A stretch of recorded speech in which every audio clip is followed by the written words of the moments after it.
આત્માની એટેન્શનની પોजीशનમાં આવી जाइए। આપણે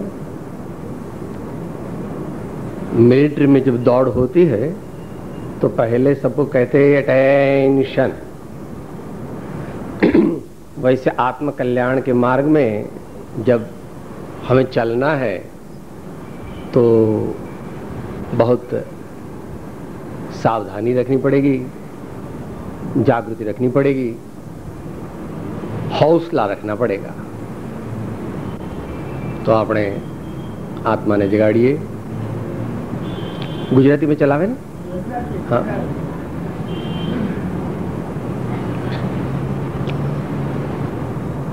नानी तुम बोलिए। पवित्र तन रखो, पवित्र तन रखो, पवित्र तन रखो, पवित्र मन रखो, पवित्र मन रखो, पवित्र मन रखो। पवित्रता मनुष्यता की शान है, पवित्रता मनुष्यता की शान है, पवित्रता मनुष्यता की शान है, पवित्रता मनुष्यता की शान है। जो मन वचन कर्म से पवित्र हो, जो मन वचन कर्म से पवित्र हो, जो मन वचन कर्म से पवित्र हो, जो मन वचन कर्म से पवित्र हो, वो चरित्रवान ही यहाँ महान है, वो चरित्रवान ही यहाँ महान है, वो चरित्रवान ही यहाँ महान है, वो चरित्रवान ही यहाँ महान है, वो चरित्रवान ही यहाँ महान है, वो चरित्रवान ही यहाँ महान है। पवित्र तन रखो, पवित्र तन रखो, पवित्र मन रखो, पवित्र मन रखो, पवित्र मन रखो।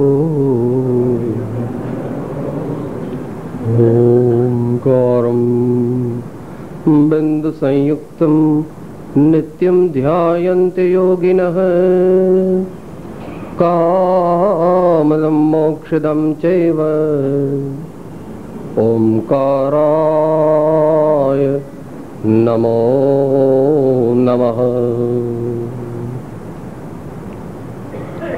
मोक्षमार्गस्य नेतारं वेत्तारं कर्मभुभृतां ज्ञातारं विश्वतत्त्वानां वंदे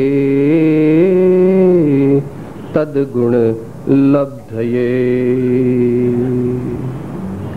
अज्ञानतिमिरान्धानां ज्ञानाञ्जनशलाकया चक्षुः उन्मीलितं येन तस्मै श्री गुरवे नमः।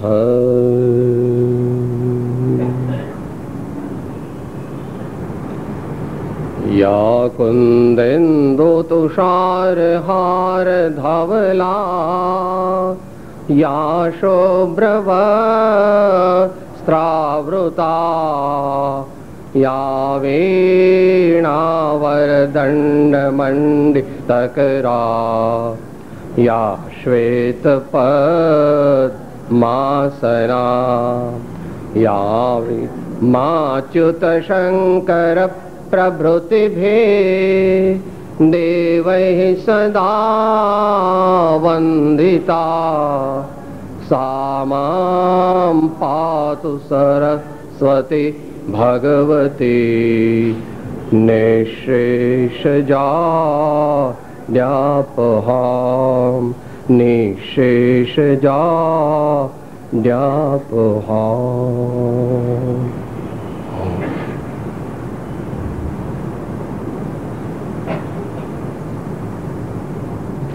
આ પ્રકારે પરમાત્માને, શ્રી સદગુરુદેવને અને સરસ્વતી માતાને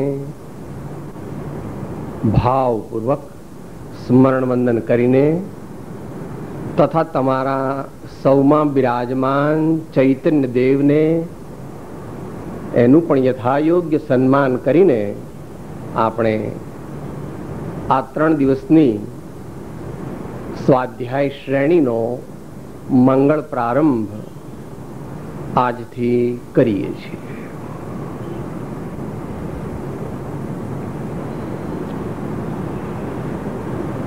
આ 3 દિવસ દરમિયાન આપણો વિષય એ હમણાં ભાઈશ્રી આપણને જણાવ્યું તે પ્રમાણે જીવે જીવન પ્રત્યે અને જગત પ્રત્યે કેવો અભિગમ, દ્રષ્ટિ, વૃત્તિ રાખવી કે જેથી તે શિવ બની શકે, શિવ કહીએ કલ્યાણના માર્ગે આગળ વધી શકે.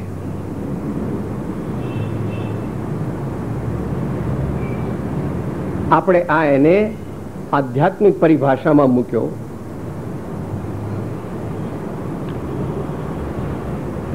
જીવ, જગત અને ઈશ્વર એવું પણ એનું એક ટાઇટલ બની શકે, એવું એનું એક શીર્ષક બની શકે. પણ આ આખી શ્રેણી દરમિયાન આપણે 3 મુદ્દા ધ્યાનમાં રાખીએ. આપણા લિમિટેશન્સ, આપણો વ્યૂ પોઈન્ટ અત્યારથી સ્પષ્ટ કરી દઈએ. આપણે જે પણ કંઈ વિચારણા કરીશું, સમજીશું, એ સર્વ તે આપણા આત્માને, આપણા જીવનને કલ્યાણના માર્ગે લઈ જવાના ધ્યેયથી આ બધું આપણે કરીએ છીએ. એટલે આપણો આ સ્વાધ્યાયમાં જે એપ્રોચ હશે, અભિગમ હશે, તે સ્પિરિચ્યુઅલ હશે, આધ્યાત્મિક હશે, ઇન્ટ્યુશનની મુખ્યતાથી હશે, ઇન્ટ્યુશનને પામવાની મુખ્યતાથી હશે. અર્થાત રિવર્સ કરીએ તો આપણો એપ્રોચ પ્યોર ફિલોસોફિકલ ડિસ્કશન, માત્ર દાર્શનિક કે તત્વજ્ઞાન વિષયક ચર્ચા કરવી અને કંઈ માહિતી ભેગી કરવીને પાંડિત્ય વધારવું, એવો પ્યોરલી ઇન્ટેલેક્ચ્યુઅલ કે એકેડેમિક આપણો અભિગમ રહેશે નહીં. કારણ કે આ દેહધારીનું જીવન એ પણ એવી રીતે વિકાસ પામ્યું છે.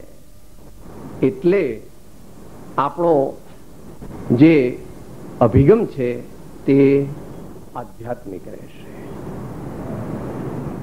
અને ત્રીજી વાત જે છે કે જે પણ કંઈ અહીં વિચારવામાં આવશે, રજૂ કરવામાં આવશે, સમજાવવામાં આવશે, સ્વીકારવામાં આવશે, એ આ ભારત ભૂમિ તેનો 5000 વર્ષનો તો ઐતિહાસિક સંદર્ભ ઉપલબ્ધ છે.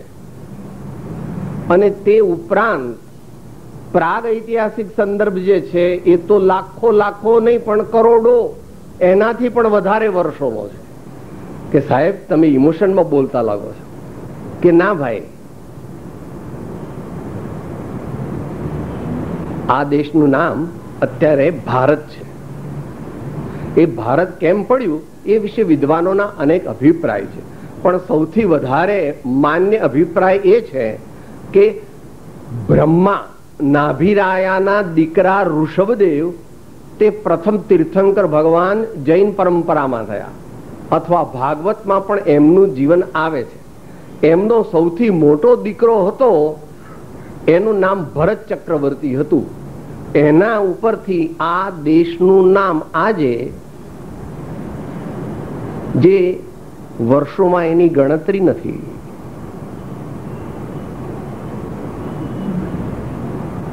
કરોડો કહો, અબજો કહો, અસંખ્યાત કહો, જે કહો. એટલે 5000 વર્ષના ઐતિહાસિક કાળમાં જે આ દેશની અંદર મહાન તીર્થંકરો થયા, મહાન ઋષિ મુનિઓ થયા, મહાન આચાર્યો થયા, મહાન અવતારી પુરુષો થયા, મહાન ધર્મ ધુરંધરો થયા, એમણે જે પોતાના જીવનમાં ઉત્તમ પ્રકારે વિચાર્યું, અભ્યાસ્યું, સાધના કરી અને અનુભવ સિદ્ધ કર્યું, એને અનુરૂપ જ આપણે એ વિચારણા આખી કરવાના છીએ. એટલે કોઈ અમુક પ્રકારનો મત કે એવું કંઈ વચ્ચે આપણે લાવવું નહીં. હમણાં જ આપણે આત્માને જાગૃત કરવા માટે બોલ્યા કે પવિત્રતા મનુષ્યતા કી શાન है. પવિત્રતા મનુષ્યતા કી શાન है. અથવા આત્મકલ્યાણનો માર્ગ શું છે? મોક્ષ કહ્યો નિજ શુદ્ધતા તે પામે તે પંથ સમજાવ્યો સંક્ષેપમાં સકળ માર્ગ નિર્ગ્રંથ. The path of salvation is the path of self-purification, of the purification of the mind. All the three strata, the conscious mind, the subconscious mind and the unconscious mind. એટલે એ રીતે આપણે આ ત્રણ વસ્તુઓને ધ્યાનમાં રાખીને હવે આગળ વિચારીએ.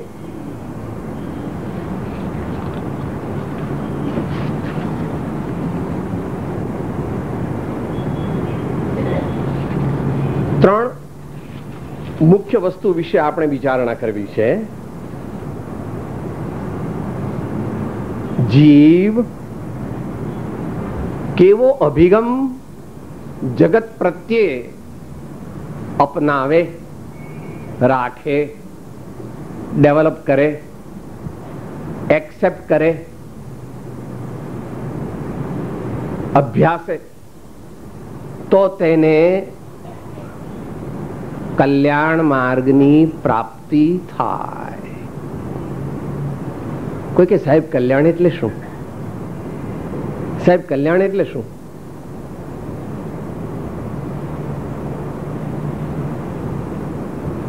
કલ્યાણ એટલે મલ્ટીફેસેટેડ પ્રોગ્રેસ, ઓલ રાઉન્ડ પ્રોગ્રેસ, સર્વાંગી વિકાસ. કે સાહેબ એવું કંઈ અમને સમજણ ન પડે, અમને ચોખ્ખું જરા વધારે સ્પષ્ટ સમજાય એવું કહો.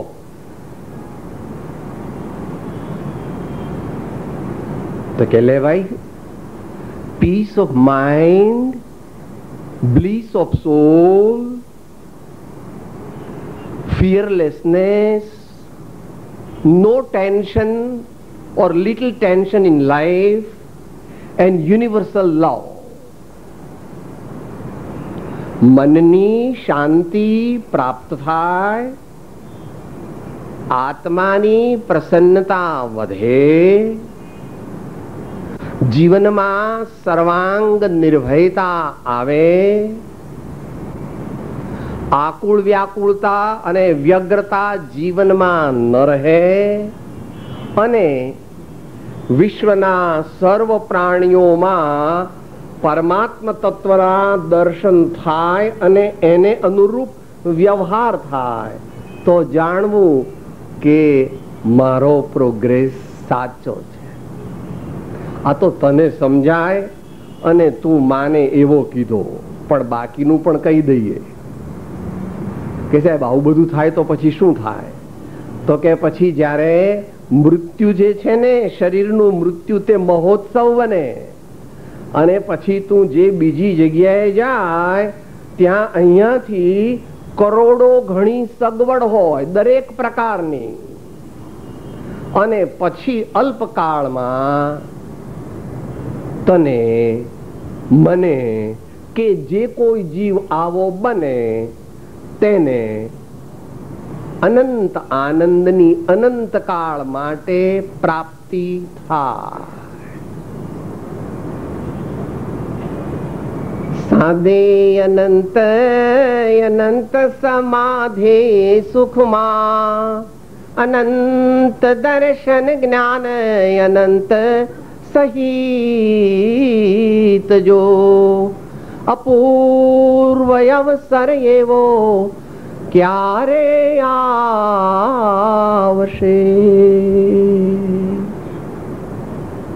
આ તો વચ્ચે પેલી વાત આવી, તે કીધું કે સાહેબ આવું બધું કરીએ આપણે, આનું કઈ આપણને શું ફળ મળે? આનું ફળ જેવું મળે, જો સાચું કરે તો અંતરના ભાવથી સમજીને, તો એનાથી વિશ્વમાં કોઈ પણ મોટું પદ છે નહીં. આ દુનિયામાં એનાથી મોટું કોઈ પદ છે નહીં. કે આ તો એકાંત થઈ ગયો. કે હા, એવો એકાંત છે. આ દુનિયામાં મોટા પુરુષોએ એક એવી પદવી પ્રાપ્ત કરી છે કે જેનાથી ઉપર બીજી કોઈ પદવી છે નહીં. એનો સર્વશાસ્ત્રોએ સ્વીકાર કર્યો છે. એને સાદી ભાષામાં મોક્ષ અથવા મુક્તિ કહે છે, પણ શ્રીમદ ભગવદ ગીતામાં એમ કહ્યું કે યમ લબ્ધ્વા ચા પરમ લાભમ મન્યતે નાધિકમ તતઃ. યમ લબ્ધ્વા ચા પરમ લાભમ મન્યતે નાધિકમ તતઃ. આ દુનિયામાં એવી પણ એક પદવી છે કે જેને પ્રાપ્ત કર્યા પછી કંઈ પણ પ્રાપ્ત કરવાની જરૂર નથી, અને કંઈ પણ પ્રયત્ન વિના ક્ષણે ક્ષણે નવો નવો અનંત અતિન્દ્રિય આનંદ પ્રાપ્ત થઈ શકે છે, અને તે પણ અનંત કાળને માટે. આ વાત પાછળથી કીધી કારણ કે દરેકને એકદમ અહીંયા ન ઉતરે. વાંધો નહીં, પેલી 5 વસ્તુ તો તને ઉતરે અત્યારે, પછી જેમ જેમ આપણી પરિપક્વતા થાય તેમ તેમ ભગવાનની વાત આપણને અંતરમાં ઉતરે. તો હવે પહેલી વાત આપણે કરી છે કે સાહેબ જીવ એટલે શું? આપણે જીવ એટલે હું કોણ એમ વિચારીશું. આપણે જીવ એટલે કોની વાત કરીએ છીએ? આપણી પોતાની વાત કરીએ છીએ. આપણે કોણ છીએ? આપણે જીવ છીએ. કે સાહેબ તમે ગમે તે કહેતા હો, હું તો રસિકભાઈ છું, સાહેબ હું તો રમણભાઈ છું, સાહેબ હું તો કુસુમબેન છું. ભાઈ, એ એક તારા શરીરને ઓળખવા માટે તારી ફોઈએ 6 દિવસે એ નામ આપ્યું હતું. પહેલા 5 દિવસ તું કોણ હતો? બાબલો, બેબલી, હે? માટે તું કહે છે કે હું રમણભાઈ, હું રસિકભાઈ, હું કુસુમબેન, પણ એ તો શરીરને ઓળખવા માટેની એક વ્યવહારિક આવશ્યકતા છે, માટે એમ કહેવાય. તો આપણે કોણ છીએ? એટલે હું કોણ છું? વિચારો. ધીમે ધીમે સૂક્ષ્મ સત્ય તત્વની વિચારણા કરવાની ક્ષમતા જેમ જેમ આપણામાં સદગુણ પ્રગટે એમ એમ આપણામાં the power of true contemplation or true meditation ધીમે ધીમે પ્રગટે છે, જેને ધ્યાન બળ, વિવેકપૂર્વકનું ધ્યાન બળ કહે છે. જ્ઞાની પુરુષો એને કહે છે જ્યાં પ્રગટે સુવિચારણા ત્યાં પ્રગટે નિજ જ્ઞાન, જે જ્ઞાને ક્ષય મોહ થઈ પામે પદ નિર્વાણ. એકદમ ન થાય. અર્જુને પણ એવું પૂછ્યું હતું કૃષ્ણ ભગવાનને કે સાહેબ આ તમે કહો છો એવું બધું હું કરું, ધારો કે મને તમારામાં વિશ્વાસ છે, પણ ધારો કે 2 મહિના પછી હું મરી જાઉં તો પછી મારું કરવું કારવેલું બધું નકામું જાય ને? તો હું તો 2 માંથી ગયો, અહીંયા કઈ નહીં અને આગળ પણ કઈ નહીં, કે એવું નથી. હા, સ્વલ્પમપ્યસ્ય ધર્મસ્ય ત્રાયતે મહતો ભયાત. જે મનુષ્ય, જે જીવ એટલે આપણે, આપણામાંથી કોઈ પણ થોડો પણ સાચો ધર્મનો ભાવ કરે તો અવશ્ય તેને તેના ફળની પ્રાપ્તિ થવામાંથી કોઈ પણ તાકાત આ દુનિયામાં રોકી શકતી નથી. તો એ હુંની વાત ચાલે છે કે જીવ એટલે આપણે કોણ છીએ? ભાઈ, આપણને એમ લાગે છે આગળના ભવોના સંસ્કારને લીધે અને જન્મ્યા ત્યારથી આપણે આપણી આઈડેન્ટિટી, આપણું વ્યક્તિત્વ કેવી રીતે જાણીએ છીએ? નામથી જાણીએ છીએ.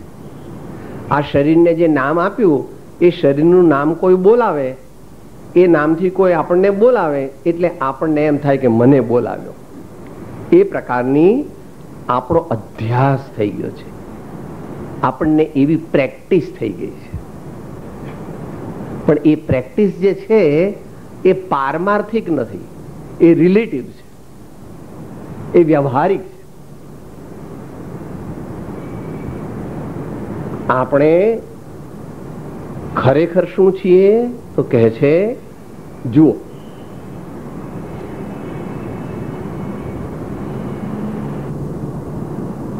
હું છું એમ કહીએ આપણે કે હું એટલે સાહેબ માથું, તો પછી પગ નહીં, એ તું નહીં. તો હું એટલે હાથ, તો તું છાતી નહીં. માટે આપણે કોઈ અંગ કે ઉપાંગ નથી. તો કોઈ કે સાહેબ હું આંખો, અરે ભાઈ તું આંખો હોય તો આ દૂધપાક તને ગળ્યો લાગ્યો ને આ ગુલાબજાંબુ તને પોચું ને ગળ્યું ને કેસર વાળું ને ઇલાયચી વાળું લાગ્યું, એ આંખોથી ખબર પડે? આંખોથી ખબર ન પડે, એ તો જીભથી ખબર પડે. માટે આપણે અંગ ઉપાંગ પણ નથી, આપણે કોઈ એક ઇન્દ્રિય પણ નથી. આનો વિસ્તાર તો આવતીકાલે અથવા યથા સમયે આવશે, પણ અત્યારે પ્રાસંગિક જેટલી જરૂર છે એટલી વિચારણા આપણે કરી લઈએ. તેમ વળી ઘણા કે સાહેબ સંભાળીને બોલો હો, મારો સ્વભાવ ગરમ છે, જો મારો ડાબો હાથ ઉપડી ગયો ને તો પછી મારા હાથની વાત નથી. ભાઈ, આ તું કે છે ને એ વાત સાચી નથી. જો તારો સ્વભાવ ગરમ હોય ને તો 24 કલાક ગરમ રહેવો જોઈએ. 24 કલાક ક્રોધ કરી શકે છે? 24 કલાક નિંદા કરી શકે છે? નથી કરી શકતો. એ તો ભાડુતી ભાવ છે, કર્મજનિત ભાવ છે, કાલ્પનિક ભાવ એને અમુક દર્શનમાં કહે. તો આપણે કોણ છીએ? તો કે આપણે ભાઈ કોણ છીએ? આપણે શરીરમાં રહેલું જે ચૈતન્ય તત્વ છે, જે જાણે, જે દેખે, જે સમજે, જે વિચારે, જે વેદે, જે અનુભવે, એ આપણે. એવી શક્તિ જેનામાં છે, જાણવાની શક્તિ, ધ પાવર ઓફ કોગ્નિશન, એ જેનામાં છે એ આપણે છીએ. એ શરીરમાં છીએ પણ શરીર રૂપ નથી. થોડું જરાક સમજવા જેવું છે, કારણ કે આપણે જ્યાં જવું છે એને માટે આ સમજણ જરૂરી છે. આપણે શરીરમાં છીએ પણ શરીર રૂપ નથી. તમારે આ ભાઈ મુંબઈ શહેર છે, એમાં હલવો બહુ પ્રખ્યાત ગણાય છે અમુક. તો પેલું ટીન હોય ને હલવાનું, એના ઉપર પહેલા એ લોકો પોતે વેપારી પોતાની એડવર્ટાઇઝ માટે પેલું રેપર લગાવે છે, પછી ટીન મૂકે છે, અને પછી લીલો કે સૂકો હલવો હોય ને એના દરેક ચોસલા ઉપર પાછો બટર પેપર મૂકે છે. પણ તમે આ હલવો છે, હલવો છે એમ કીધું એટલે અંદર હલવો છે. તમે કોઈ બહુ તમને ભાવતો હોય હલવો, દીકરો લાવેલો તો સીધું ટીન આમ મોઢામાં મૂકો. સાહેબ, તમારામાં કઈ સેન્સ છે કે નહીં? એ તો પહેલા પેલું રેપર ખોલવું જોઈએ, પછી ટીન ખોલવું જોઈએ, અને પછી પેલું ચોસલું કાઢીને ઉપરથી બટર પેપર કાઢવું જોઈએ, ને અંદર પેલો હલવો હોય ને એ ખાવાનો. અંદરમાં પણ આ જે છે ને, આ તો રેપર છે અને આ પેકિંગ છે, અને અંદરમાં બેઠો છે.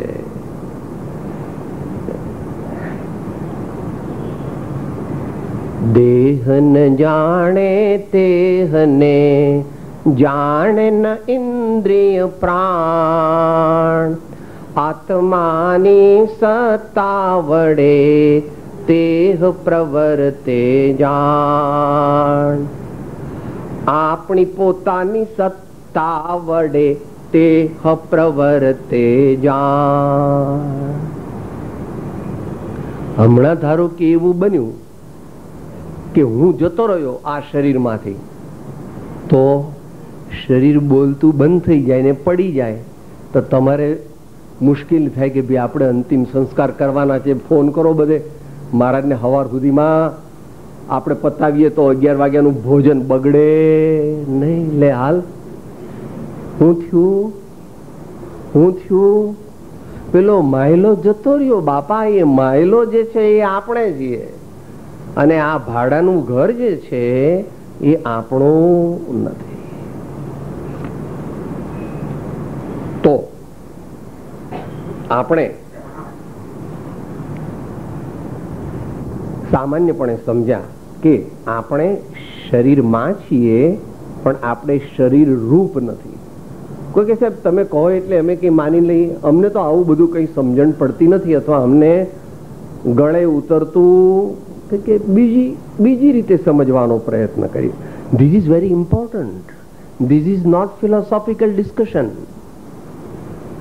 સ્વ તત્વનો નિર્ણય કર્યા વિના સ્વતત્વની શ્રદ્ધા ન થાય, અને સ્વતત્વની શ્રદ્ધા ન થાય તો સ્વતત્વનો અનુભવ ન થાય, અને જ્યાં સુધી આત્માનો અનુભવ ન થાય ત્યાં સુધી કરોડો ઉપાય કરે તો પણ શિવપદ કહીએ મોક્ષની પ્રાપ્તિ થતી નથી. એટલે એમ ન વિચારવું કે સાહેબ આવું બધું જાણવાની શી જરૂર છે. પાક્કું એકદમ કરવાનું, એટલું પાક્કું કરવાનું કે રાતના 2 વાગે તું એકી કરવા ઉઠે ત્યારે પણ તને અંતરમાં એમ ખ્યાલ આવવો જોઈએ, યાદ આવવું જોઈએ કે આ શરીરથી જુદો હું ચૈતન્ય જ્ઞાન સ્વરૂપી આત્મા છું. તો એ બીજો મુદ્દો ચાલતો હતો કે આપણી જે વસ્તુ હોય એ તો આપણા અધિકારમાં હોય, આપણે કહીએ એમ કરે, પણ એવું આ કરતી નથી.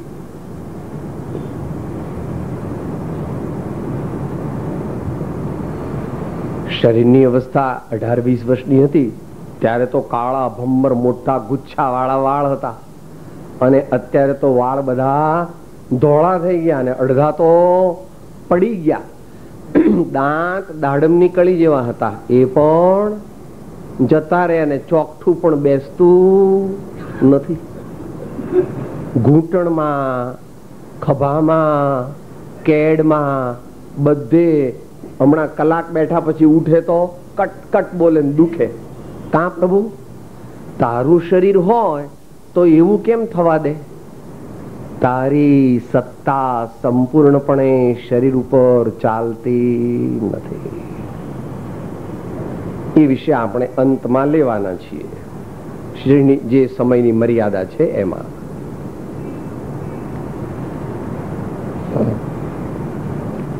હવે ત્રીજી રીતે સમજીએ. શું વાત ચાલે છે? હું ચૈતન્ય જ્ઞાન સ્વભાવ વાળો જીવ છું અને મારે શિવ થવું છે, શિવના માર્ગે જવું છે, કલ્યાણના માર્ગે જવું છે. તો એ ત્રીજી વાત કરે છે કે સાહેબ સારું, તમે જે કીધું એ પ્રમાણે હું યાદ રાખીશ કે હું દેહથી જુદો ચૈતન્ય સ્વરૂપી આત્મા છું. પણ એ તો જ્યારે બીજું કામ ન કરતો હોઉં અથવા તો જ્યારે સાહેબ જાગતો હોઉં ત્યારે પણ ઊંઘી જઉં ત્યારે, હું ઊંઘી જઉં ત્યારે શું થાય? ભાઈ તું ઊંઘતો જ નથી સર્વથા, તારી ઉપર ઉપર ઊંઘ આવી જાય છે, તું ઊંઘતો નથી. કે સાહેબ એની બા અને છોકરાઓને બધા કહે છે કે હું ઊંઘી જાઉં ને આ બહુ આમ એટલો બધો ઘોરાટા બોલાવું છું, એટલી ડીપ સ્લીપ હોય છે કે મને કોઈ ગમે એટલા બધા લોકો ઉઠાડે તો ઊંઘતો નથી. અને તમે કહો છો કે મારી ઉપલી ઊંઘ છે. બેમાં સાચું કોણ? બોલો. તમે કહો એ સાચું કે આ મારી સાથે 30-40 વર્ષથી આ લોકો રહે છે એ કહે સાચું? જોવાય. એને માટે સંતોએ ઉપનિષદમાં પ્રાતઃસ્મરણ, ઉઠીને તરત જે શ્લોક બોલવાનો હોય એ કીધો છે. તમને બધાને મોઢે છે, જેને મોઢે હોય તો બોલજો સાથે. પ્રાતઃ સ્મરામિ હૃદિ સંસ્ફુરત આત્મતત્વં સચ્ચિત સુખમ પરમહંસ ગતિમ તુરીયમ યત સ્વપ્ન જાગર સુષુપ્તમ વૈતિ નિત્યમ તદ બ્રહ્મ નિષ્કલમહમ ન ચ ભૂત સંગઃ. જો શું કે છે એ કે છે એટલે માનવું એવું નહીં. જો આજે બપોરે તે 2 વાડકા રસ ખાધો હતો અને 1 વાગે એર કન્ડિશન આ લોકોએ ચાલુ કર્યું હતું, તું સૂઈ ગયો હતો. 1:30 વાગે સૂઈ ગયો અને 3:30 વાગે ઉઠ્યો અને પછી ઉઠીને કહે હા હા મને તો બહુ જ સરસ ઊંઘ આવી ગઈ, એકદમ ફ્રેશ થઈ ગયો, બહુ જ ઊંઘ આવી ગઈ, સરસ. ઓ તું તો ઊંઘી ગયો તો જાણ્યું કોણે કે બહુ ફ્રેશ અને બહુ ઊંઘ સરસ આવી ગઈ? અથવા સાહેબ હું તો પાલીતાણા ગયો તો, ડાકોર ગયો તો, ભગવાનના બહુ જ સરસ દર્શન થયા, મને તો એવું સરસ સ્વપ્ન આવ્યું ને, ચારે બાજુ બસ ભગવાનની મૂર્તિઓ અને પ્રકાશ પ્રકાશ, એવું બધું મેં તો જોયું. તો તું તો ઊંઘી ગયો તો આ બધું સ્વપ્નમાં જોયું કોણે? હે, તું તો ઊંઘી ગયો તો આ બધું જોયું સ્વપ્નમાં જોયું કોણે? માટે નક્કી કરવું કે સ્વપ્ન દશામાં પણ નિદ્રાની દશામાં પણ આપણે આત્મા છીએ તે સર્વથા ઊંઘી જતા નથી. આપણા ઉપર એક જાતનું ઊંઘનું આવરણ આવી જાય છે.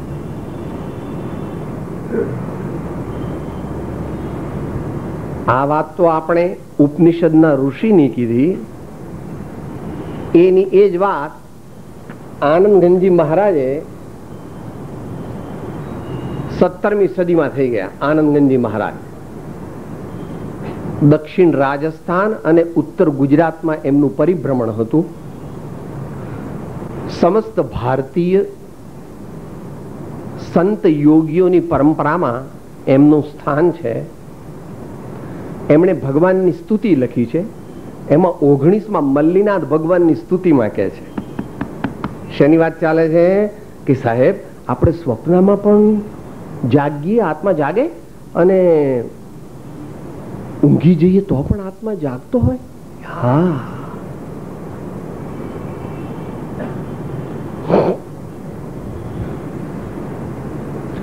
નિદ્રા સુપન જાગર ઉજાગરતા તુરીય અવસ્થા આવે. નિદ્રા સુપન જાગર ઉજાગરતા તુરીય અવસ્થા આવે.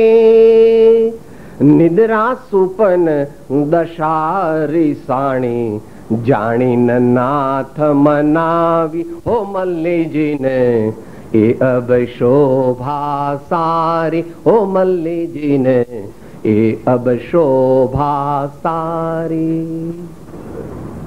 કોઈ પણ મહાન ધર્માત્મા જ્યારે ઉચ્ચ કક્ષાના યોગીશ્વર બની જાય છે, વારંવાર નિર્વિકલ્પ સમાધિના આનંદનો અનુભવ કરે છે, ત્યારે એમની ઊંઘ કેવી થઈ જાય છે? અલ્પ. નિદ્રાને જીતે, આસનને જીતે, આહારને જીતે. સદગુરુ પાસેથી શુદ્ધ આત્માનો બોધ પ્રાપ્ત કરે અને નિરંતર ધ્યાનનો અભ્યાસ સાચો કરે એવા ધર્માત્મા તે પરમાત્મા બને છે.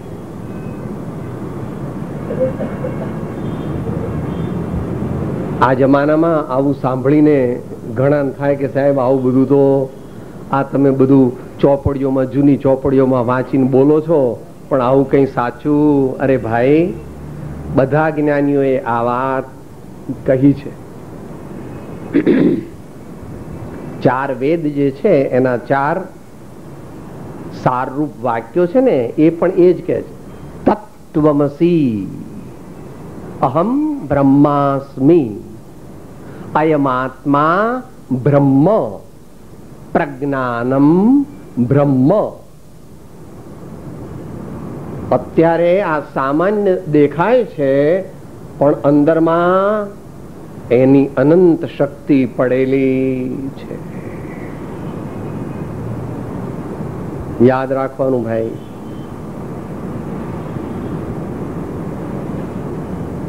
જેને પોતાનો વિશ્વાસ નથી તે નાસ્તિક છે. જેને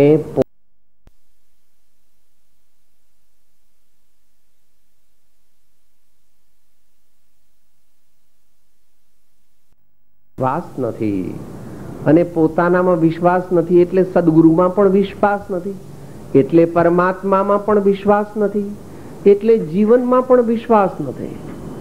કારણ કે આપણે જીવન સ્વરૂપ છીએ, આપણે પથ્થરો નથી, આપણે આરસ નથી. We are a sentient entity. We are a living being. We are vibrating with knowledge, perception, conception, divinity, love and super sensuous power. પણ આપણને આપણી ખબર નથી, આપણે કોઈ દિવસ ખરેખર વિચાર્યું નથી. એ વિચારવા માટેનું એક નાનું પદ અત્યારે સમય થવા આવ્યો છે, એટલે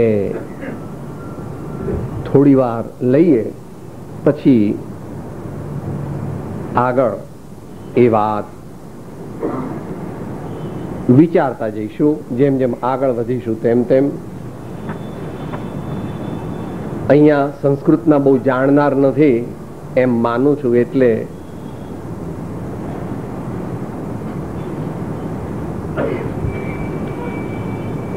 કુલ 3 પદોની એક એક લીટી બોલું છું. એમાંનું પછી આપણે સમય અને શક્તિ પ્રમાણે થોડું આજે સમજીશું, થોડું કાલે સમજીશું. એ પ્રમાણે આપણે આગળ વધીશું. ઉપનિષદના ઋષિની વાત તો આપણે સમજી લીધી, જાણી લીધી. પ્રાત સ્મરામી હૃદિ સંસ્ફુરત આત્મતત્વમ. એ હવે જગતગુરુ શ્રીમદ શંકરાચાર્યજી મહારાજ જીવે શું કરવું, કેવો અભિગમ રાખવો કે જેથી એને કલ્યાણ માર્ગની સાચે સાચી પ્રાપ્તિ થાય. સંસ્કૃતમાં છે કોહમ કસ્ત્વમ કુત આયાતઃ કામે જનની કો મે તાત ઇતિ પરિભાવય સર્વમ અસારમ વિશ્વમ ત્યક્ત્વા સ્વપ્ન વિચારમ કામમ ક્રોધમ લોભમ મોહમ ત્યક્ત્વાત્માનમ ભાવય કોહમ આત્મજ્ઞાન વિહીના મૂઢા તે પચ્યન્તે નરક નિગૂઢા. અત્યારે એ નહીં લઈએ, પણ એમાં એમ કે છે કે સદગુણ સંપન્ન બની સત્પાત્રતા કેળવી આત્મજ્ઞાની ગુરુ પાસેથી પોતાનું સાચું સ્વરૂપ સમજી તેનો નિર્ણય કરી અને પછી વારંવાર એની ભાવના કરવી. પદ્મા હમણાં બોલ્યા ને ભાઈ, ભાવના, રિપીટિશન, વારંવાર અભ્યાસ કરવો પડે છે. આ દુનિયાનું સર્વોત્તમ પદ પ્રાપ્ત કરવા માટે સૌથી વધારે પરાક્રમ કરવું પડે છે. ભારતના વડાપ્રધાન થવું હોય અથવા અમેરિકાના પ્રેસિડેન્ટ થવું હોય તો એટલું બધું અઘરું નથી, પરંતુ પરમાત્મા તત્વનો ખરેખરો અનુભવ કરવો હોય તો એને માટે પ્રબુદ્ધ બનવું પડે, પ્રમાણિક બનવું પડે, પરાક્રમ યુક્ત બનવું પડે, ધીર, વીર અને ગંભીર બનવું પડે. આવું આપણે જો કરી શકીએ તો જ આપણને સર્વોત્તમ પદની પ્રાપ્તિ થાય. ખોટું ન લગાડવું કે સાહેબ આટલું બધું તો હું ન કરી શકું. કે ભાઈ આ બહેનો આજકાલ ચા કોફી તમે બનાવો મોટા ઘરમાં તો તમારા ઘેર આવનારને બધાને ડાયાબિટીસ જ હોય. કારણ કે મોટા શેઠ તમારા ઘેર આવે તો મોટા શેઠને બ્લડ પ્રેશર તો હોવું જ જોઈએ, બાયપાસનું ઓપરેશન કર્યું જ હોવું જોઈએ, ડાયાબિટીસ પણ હોવો જ જોઈએ, તો જ શેઠ કહેવાય. તો જેટલી ખાંડ નાખો એટલું ગળ્યું થાય. એમ તું જેટલો સત્પુરુષાર્થ કરે એટલું પરમાત્મા પદ તને પ્રગટે. અને તે પ્રગટે એટલે કેશ બેઝ પર છે કે સાહેબ અત્યારે આપણે ધર્મ બહુ કરીએ તો ખૂબ દુઃખ વેઠવાનું ને, અને પછી આપણે સ્વર્ગમાં જઈએ ને મોક્ષમાં જઈએ એટલે આપણને બહુ આનંદ થાય કે ના એવું નથી. મારા સ્વામી જે છે ને, મારા નથી હો, 3 લોકના છે. જેટલો જેટલો સાચો ધર્મ કરે તેટલા પ્રમાણમાં તે જ સમયે તને એટલા આનંદની પ્રાપ્તિ થઈ શકે છે. જેટલી ખાંડ નાખે તેટલું ગળ્યું તે જ વખતે થઈ શકે છે. ધર્મ એ કોઈ ઉધારીઓ નથી કે હમણાં તો ધર્મ કરીને ખૂબ દુઃખ વેઠો પછી ભવિષ્યમાં તમને એનું ફળ મળશે, એવું નથી.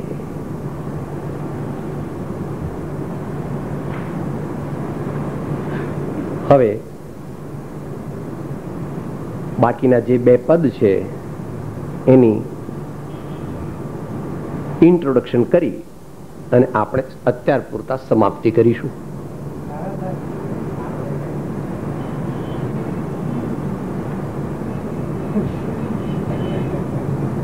તો પહેલું પદ જે છે એટલે એક કડી જ છે.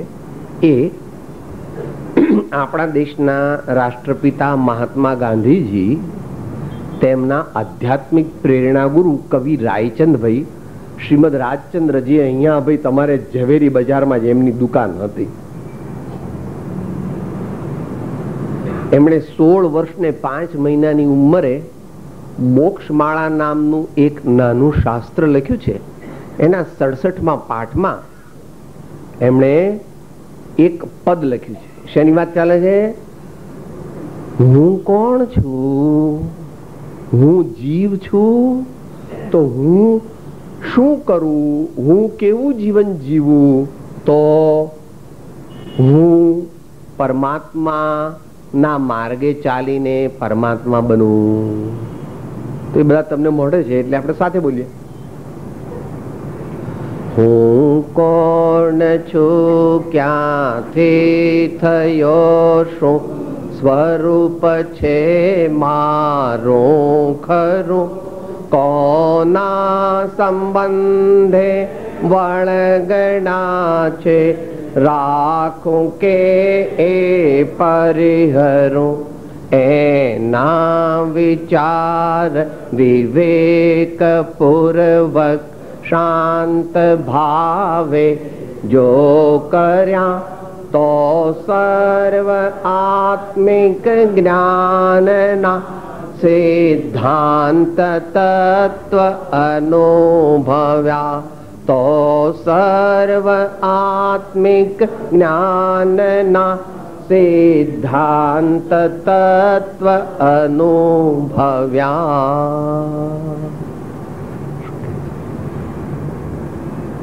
તેઓએ એ પદનું શીર્ષક આપ્યું છે અમૂલ્ય તત્વ વિચાર. એટલે એ પદ્ય એમણે તત્વજ્ઞાનની દ્રષ્ટિ લખ્યું છે, જેને આપણે જ્ઞાન માર્ગ કહીએ છીએ. શું કહીએ છીએ? જ્ઞાન માર્ગ. આની આ જ વાત ભક્તિ માર્ગથી પણ જ્ઞાનીઓએ કહેલી છે. ઘણા એવું માને છે કે સાહેબ અભણ હોય ને એ લોકો ભક્તિ કરે, અમે ભણેલા ગણેલા હોઈએ તો આવી ભક્તિ ન કરીએ. કે ભાઈ તને ખબર જ નથી કે ભક્તિ એટલે શું અને જ્ઞાન એટલે શું.